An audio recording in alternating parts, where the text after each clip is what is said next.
about let's talk Sure. about a little bit with AI before we wrap up here. So, you got two schools of thought. Okay. On one end, you got people that are saying AI is gonna automate everything and these robots are gonna replace us and we're not gonna have jobs and our jobs are gonna be taken away and et cetera, et cetera, et cetera. And then I heard you say in a talk that, humans have created somewhere around 3 billion jobs in the last 200 years, right? That's, you said humans have created 3 billion jobs last 200 years, but, AI is going to take over everybody's job and we're going to be screwed. So where are you on the pendulum? I mean, I think there's there's a lot of sort of philosophical questions here, but look, what we refer to as AI doesn't exist right now. What we have is machine learning, and machine learning is giving us the ability with our computers to do a bunch of cool new things that we didn't think computers could do before. And the way to think about that is, before, computers could really only do things that you could describe in a logical progression. If you could give it clear instructions, it could go do those over and over. And that's why computers have gotten really fast at things they do. Machine learning gives us the ability to have our computers take on and understand things that we can't. Like, we can't understand or describe what's going on in all of the web pages on the internet, but with machine learning, our computers can. And so now you're getting a lot of cool machine learning party tricks, which is things like deep fakes, and GPT-3, which is extraordinary, is giving us the ability to have computers write stories that sound a lot like stories humans would write. But it still doesn't understand, a lot of things. So what I think about it is, look, we hold precious these certain things that humans are good at. 100 years ago, we would have thought, humans were really good at, telling horses what to do, right? And 100 years before that, we would have thought, well, humans are really good at digging holes with their muscles in the ground, and chopping trees with axes, but we don't do that anymore.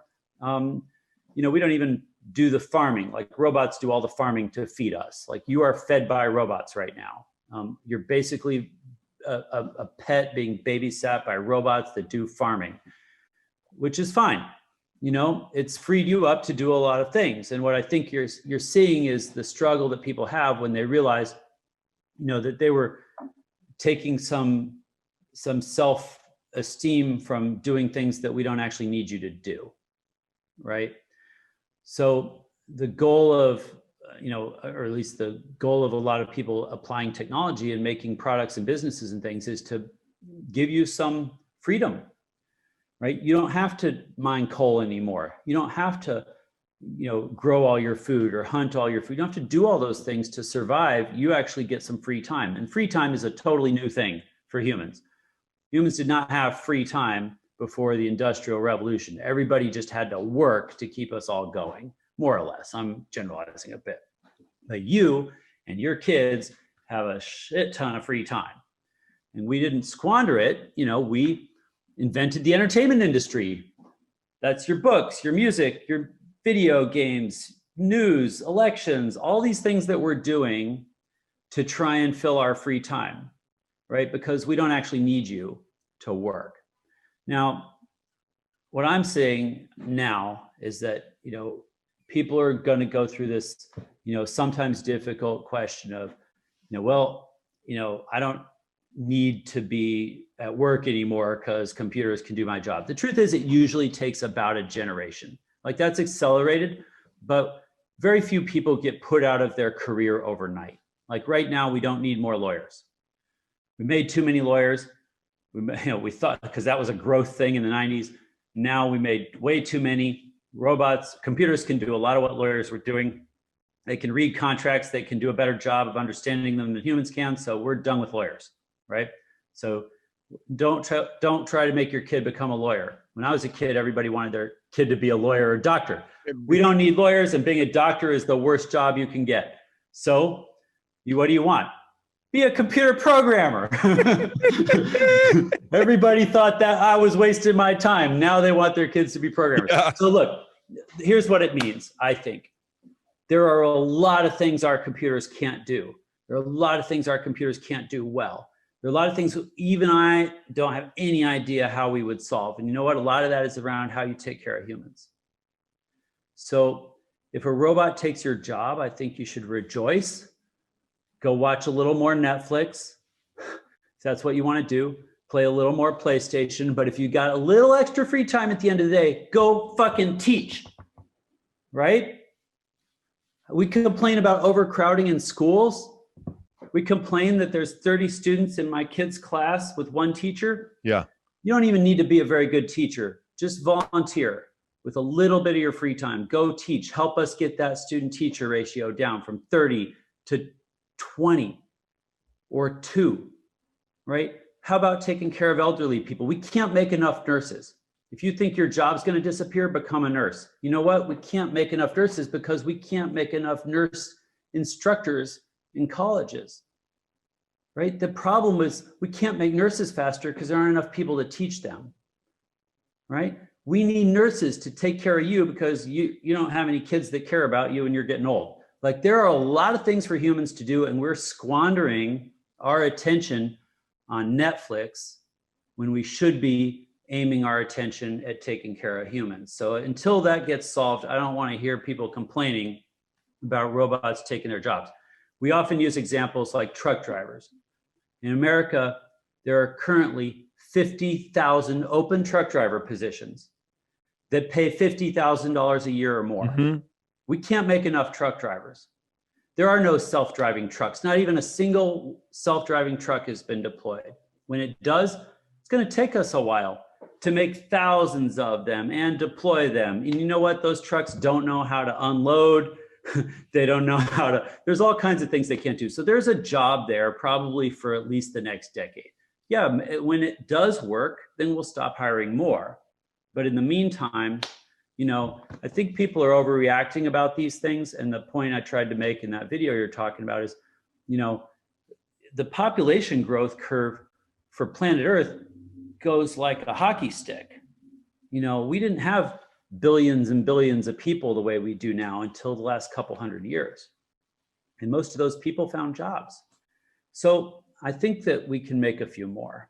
And I think, you know, we need to really look at these things and make better decisions about what to panic about. Because, you know, because there's a lot that can be done. The technologies are not evil. They're not here to destroy your life. They're here to help you.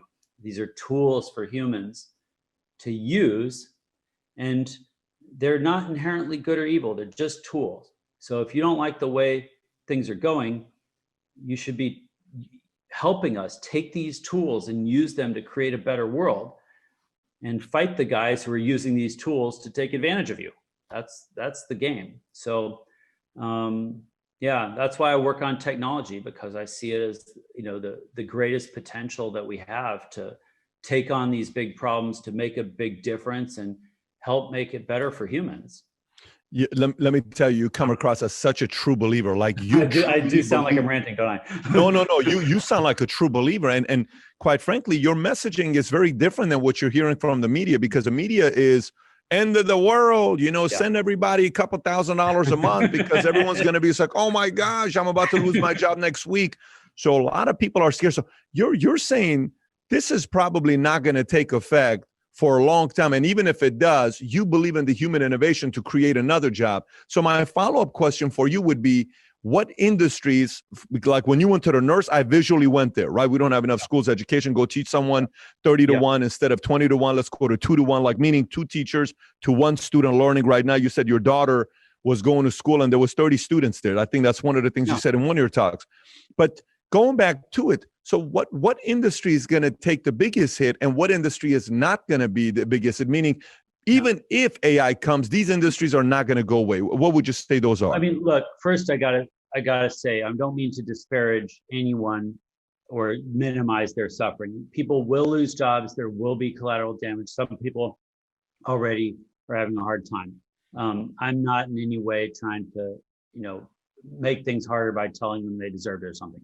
What I'm saying is, you know, when you look at these problems, we're looking at them on a scale of like days to weeks. You got to look at them on a scale of like years or decades. And some of these transitions, like the reason I use the truck driver example, it's the one that press is always using about how robots. We've seen Teslas drive themselves, so therefore 250,000 truck drivers must be about to be put out of business. Look, you don't mess with truck drivers. That's where labor unions come from, right? Like they're going to be fine. I don't know any teenagers who want to be a truck driver, right? If you do know a teenager looking for something to do, tell them much better to be a truck driver than a lawyer because we need truck drivers. But look, I mean, I think there's the easiest way to think about it. Anything that's menial or repetitive, anything you can define in a clear set of repeatable steps, we're going to have computers and robots do that, right? That's what we want to do. We want the robots doing what they're good at so that we free up the humans to do the things the robots can't do. And I'm telling you right now, we don't have good ideas about getting robots to replace grandchildren. We don't have good ideas about getting computers to replace teachers. It's not going very well. So we need humans. I'm trying to recruit humans to do these important things, right? So do that, and you could figure out how to, there's lots of different ways that could break down and different jobs it could be. But look, there's a lot of things that we had invested in knowledge workers, right? So we have a lot of people who are doing things a lot of times with computers. It's just fundamentally shoving paperwork around. If you have that type of job, yeah, we probably don't need you and we don't want you doing it. So look for something more creative to do. Human creativity, so far, in my view, and I argue with a lot of other people commenting about AI on this, human creativity is something special. It is something unique, and AI isn't getting there. GPT-3 does not have human creativity. That's a different thing. Now, I'm not saying it can't make something that makes you feel something. I'm not saying it can't do a better job of writing poetry than I can. But what matters about human creativity is human connection. Right? I want to feel connected to you. I want to come have lunch with you and talk about that painting behind you and find out about your family. Like I want to feel connected to a human. And that's what I'm going for. And that's what in some fundamental way humans are going for. And so we have to get to a point where we recognize that even if I had a robot here talking to you, just like I am, and or two robots talking to each other, it doesn't suffice. And maybe I'm saying there's a soul in there somewhere that I can't make with an AI. But that's a very heartfelt, man, what you just said right there. By the way, I read somewhere you didn't go to college. Did you actually not go to college? Did you not attend college, or did you do some college? Computer hacking isn't something you go to college for. It's what you get kicked out of college for. Yeah.